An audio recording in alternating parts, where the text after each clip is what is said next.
Alright, one tech for every character in Smash Part 3. You know how it goes, tech means technique. It's basically like a cool trick or a setup or a strategy. Everybody gets one. It doesn't have to be really good, but it can't be useless either. I leave all my sources in the description, and it can't be an obvious pick like, did you know Kazuya can spam Electric Wind God Fist and instantly true combo it into anything except a handshake after the game? Also today we're covering these 9 characters and Kazuya, who for some reason is hanging out here instead of up here next to Aegis. And next time we move on to the B tier, where we'll be covering these 10 fellows. So if you want to see them and you want to help me make the best out of the series, make sure to leave a comment with any fun suggestion for upcoming characters and subscribe to the channel if you want to, if you think I'm cool and you don't want to miss the upcoming parts. Alright, let's go.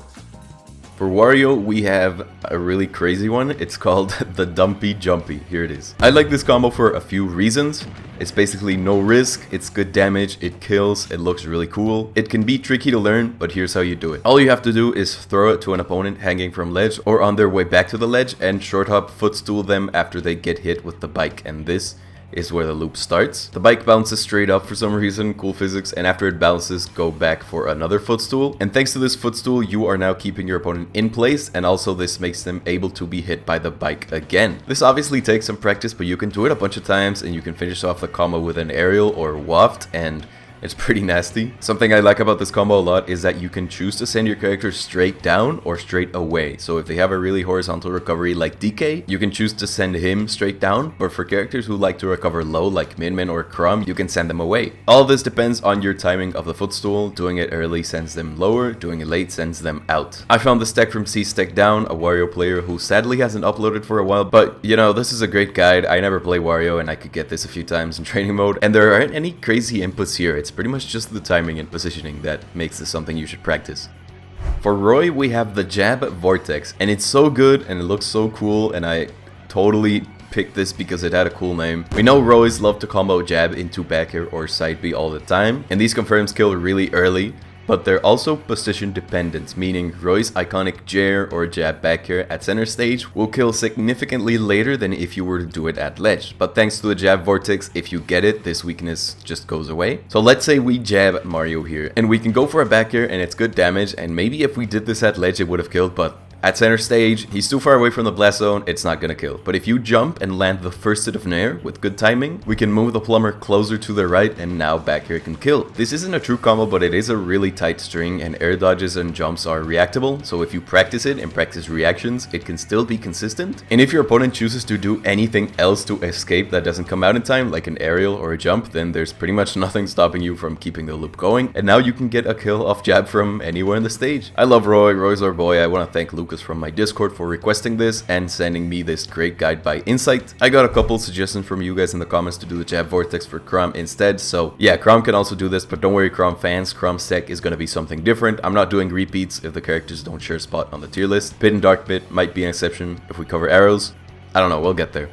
For Sora, I considered Nair loops and I got some suggestions for it. Those are really cool, but one of my rules here is that it can't be something too iconic or too obvious, and everybody knows about this, right? Even if you don't know how to do it, I don't know how to do it, but everybody knows what these are, right? So as cool as these look, I'm gonna talk about something a little more low-key, which is Ledge Slip for Raga. And at a glance, it might not look as cool, but this has the potential to destroy recoveries who stop being good after losing a double jump. And it also puts Sora in a really good spot to get an edge guard or to extend an edge guard. The way it works is that by using Faraga, Sora's neutral B, when he gets all dorky and yells fire, gives him a little bit of a boost upwards on the frame the spell starts to come out, but only while he's not touching the ground. This doesn't work with other spells sadly, but if you run off the ledge and time Faraga right, you can time it to come out right as Sora leaves the ledge, and the fireball will be sent right next to the ledge, which will very often force your opponents to use up one of their recovery options, so like an air dodge or a jump, or maybe they'll fast fall and recover low, but if they do that, then that's where Sora ends up after doing the ledge slip. So it's a really strong edge guarding tech. Just remember to do it in time, because if you do it too early, people can just recover high on you. Thanks to Dusty Carpet for this tech. They uploaded a really good and easy to understand guide for this. The link for his guide will be with all the other ones. For Pikachu, I wanted to cover Double Up Zip, or DUZ, which lets him use his up B in the same direction twice, but apparently this is like a controversial tech because it's only reliable if you use one of these Goofy Town controllers, and it's so hard to do consistently or at all on any regular controller. And I even went into the Pikachu Discord to try and figure out if there was any possible simpler way to do it on a controller, and instead I found people talking about whether or not this should be banned for it being essentially a glitch or for giving pad controllers an advantage. So, Thunder is a combo breaker. Alright, Pikachu is a difficult character to combo. He's a tiny little hoe, he has a frame 2 air dodge, and it gets worse because his down B Thunder can work as a frame 2 combo breaker that can kill or combo depending on what you choose to do. Everyone's favorite bald person, Isam, covered this in his own video, so go check it out for more info, but I'll summarize it here. Thunder doesn't reach Pikachu for a while after using it, but the cloud spawns in at frame 2, and even if Pikachu gets hit, if those 2 frames have passed, Thunder's coming out. So if you're getting comboed and you're mashing your air dodge to try and get out, other times you can just mash Thunder and do this. But it gets worse because not only can you combo off it, but you can also just still get the strong hit of Thunder, which is this one when Pika gets hit with the Thunderbolt, and just kill off a no risk frame 2 combo breaker as long as your target isn't too far. Even if you're in hit stun, all you have to do to get the strong hit instead of the weak hit is press down B again, which is crazy. You get to choose if you want to use your combo breaker to combo or to kill. Pikachu is busted. I said the thing. For Palu, we have something related to Nair. Whoa. Pop-up Nairs are a cool way to use Nair to combo into a bunch of stuff, and I learned some cool stuff about this move because I always thought it was one of those multi-hit moves that hit a million times, and while it is a multi-hit, there's actually only 3 active hitboxes in this move. These 2 that spin around Palu, which normally combo into each other, and the finisher that does the knockback. And if you land only this part of the lower of the 2 hitboxes while landing on a grounded opponent, so right at the start basically, it pops them up, and this works as a combo tool or a kill confirm.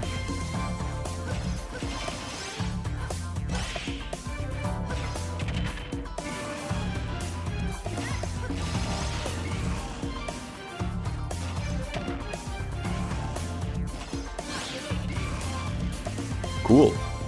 Thanks to the Palu Discord for the tips.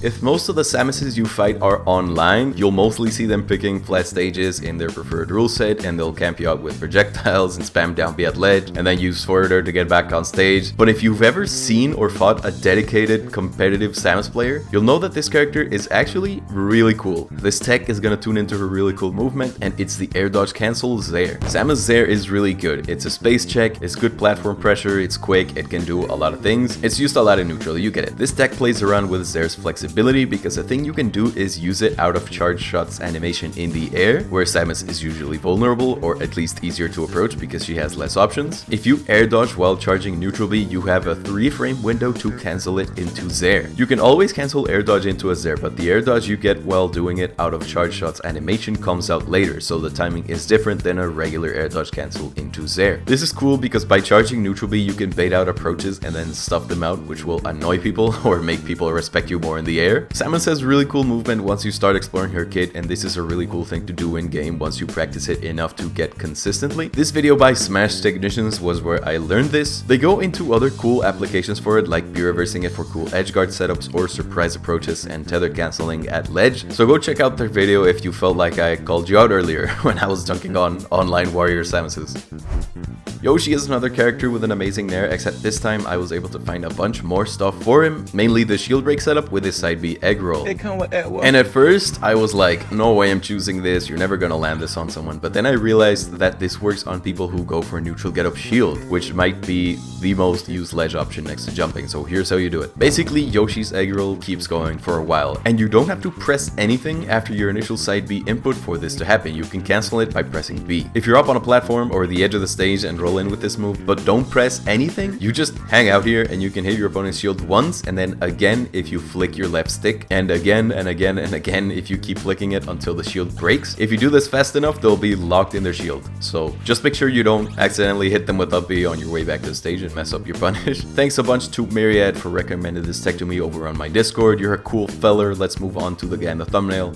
Unless you got the Kazuya one or the Roy one, I made 3 thumbnails. So for Cloud, I got some suggestions for the Climb Hazard ledge jump. It's the up B, it has a funny name, and at first I thought it was too obvious because a lot of Cloud players do it, but I've been playing a lot of Cloud casually lately, and I've come to realize that this is like way better and easier and more fun than I thought it was. It opens up a whole new way to punish people at ledge as Cloud, and if you have good movement, it makes his ledge trap game even scarier and surprisingly more in-depth because, I mean, alternatively, you can just mash back her and win, but if you want to be cool, Here's what you do. So regular ledge jumps can be inconsistent, they can take a lot of practice, especially on faster characters, but Cloud can use his up B to cut some corners here and do it really easily if you just run off and B reverse your up B. And you get the usual stuff you get from a ledge jump with a way easier input. Now if this was all I had for Cloud, then I would have chosen something else. Because if you're a Cloud player, you probably already know about this, except there's more. Because like any other good strat, once you get it, people are gonna try to avoid it, which is when you can start to do this instead. Sparkle forcing a specific recovery pattern, and after that, just gonna go ahead and execute on that Firefox. Oh my goodness! So this is a cool way to mix people up. They might think you're going for another ledge jump, but if you end up a little farther away or double jump and then up B, this version of the move catches people skipping ledge on you, it catches ledge jumps, double jumps, and it either ledge jumps or just spikes them if you hit them with up B before they even reach the ledge. I learned this second part from Shox's, go check out his video, and also Climb Hazard Enjoyer. Nice name, was another guide I used to learn the original up B ledge jump setup.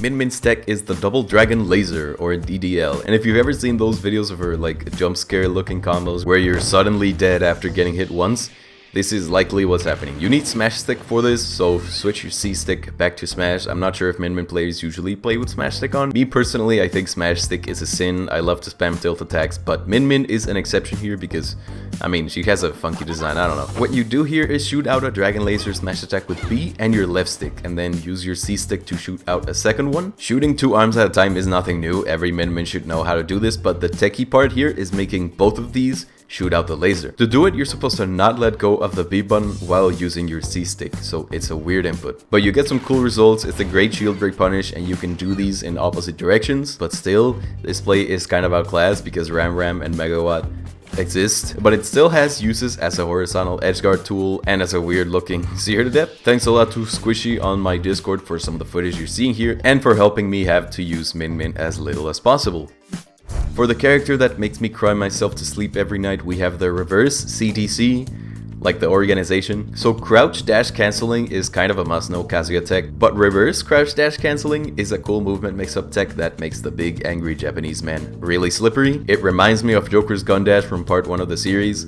Here's how it works. Step 1, you menacingly approach your victim with a bunch of crouch dashes, turn around and jump. Fast fall and crouch dash, and you can play around with your opponent's reactions and panic inputs, or also just crouch back towards them and kill them because you're Kazuya and your combos are broken. You can also do this on platforms, and I'll be real, as much as I really struggle fighting against this guy, this is kind of cool, I like it. Alright, cool, these 10 finish off the A tier section. Thanks a bunch for watching until the end. Like I said at the start, I'd love to hear your suggestions for future characters. I always read every comment, or if you want to join the Discord, we can hang out there as well. And make sure to subscribe if you don't want to miss the next part where we will look into the first half of B tier, aka these 10. And alright, we out.